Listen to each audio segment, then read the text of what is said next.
Hello everyone, today we're going to be looking at a couple really cool iPhones. On the left hand side I have iPhone 12 mini, on the right hand side I have iPhone SE 2022 edition. This is a third generation, so let's go over the outside of each one first. So on the bottom of the iPhone 12 mini we have lightning port for charging, couple speaker grills, then on the right side we have power lock button.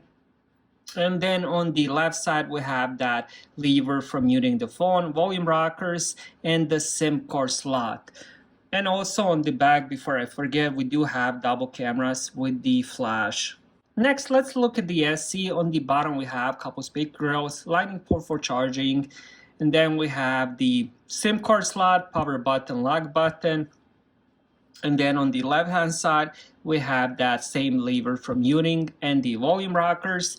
And behind the phone, we have single camera with the flash. Next, let's talk about the displays of each one. The iPhone 12 mini comes at 5.4 inches, 2340 x 1080 pixels, 477 pixels per inch. This is also a LED display at 1200 nits of brightness. Now the iPhone SE comes at 4.7 inches, 1334 x 750 pixels, 326 pixels per inch. This is an IPS LCD, and when it comes to the brightness, it's at 625 nits of brightness. Now the differences between the two are definitely noticeable, but as I'm holding them in the hand, and I believe I do have same brightness on them, around 40-50% on each one, the difference isn't that noticeable. Now this is IPS and this one is OLED, so the differences should be very noticeable. But as you guys can see, differences in person are very minimal, to be honest. I mean, I love using both of these phones and they look really good. I mean, this is at 720p resolution while the iPhone 12 mini has 1080p resolution. But again, it's not that noticeable. So both of these phones still have really good displays.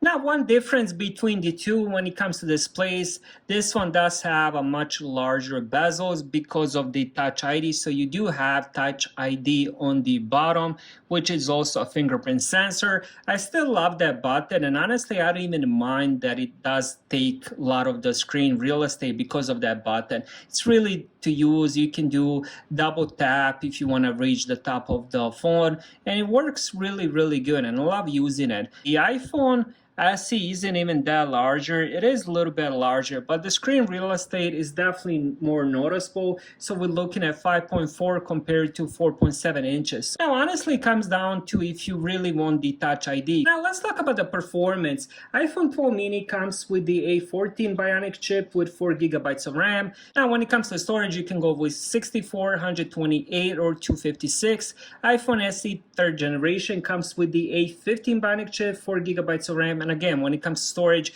I believe on the iPhone SE you can only go with 64 or 256 gigabytes of storage. Make sure you get the right storage because you can upgrade it later. Now, when it comes to performances, the big difference A15 versus A14, difference is definitely there on the paper and when you're running tests and benchmarks. But when it comes day-to-day use, the difference again is minimal. You can end up playing the same game. For example, I have here Asphalt 9. I'm going to run them at the same time. First time running this test. So let's see which one ends up starting the game first. Let me see if I can put one on top of the other one. Just so it's easier to compare. I'm going to try holding them, but let's see if I can do it this way. Now both of these don't have any other apps running. So let's go 1, 2, 3.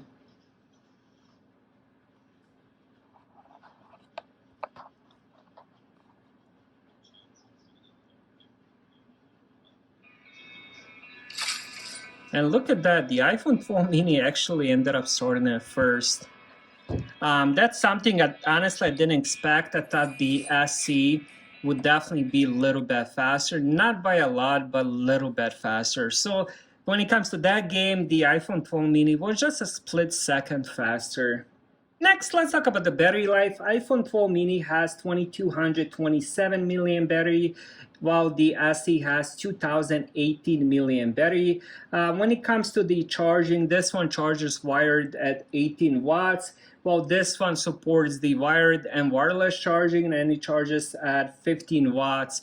Wireless, I'm not sure about wired, but I believe it's also at 15 watts. So the battery life on both of these is very similar. Next, let's talk about the cameras. So on the iPhone 12 mini, we do have 12 megapixel main camera and then 12 megapixel ultra wide. On the iPhone SE, we just have single camera with the 12 megapixel. Now, the difference is the main one on this one does have the better sensor and also better aperture at 1.6, while this one has 1.8. Now, again, day-to-day use, if you're taking pictures or videos, the differences will be minimal, but this one does have a little bit better camera and a little bit better sensor. Now, when it comes to the front-facing camera, there is another difference. This one has 7 megapixel front-facing camera, while the 12 mini has 12 megapixel front-facing camera. Overall, both of these phones are really amazing. It really comes down if you want a bigger screen or if you want the Touch ID. Thank you guys for watching. Have a great day.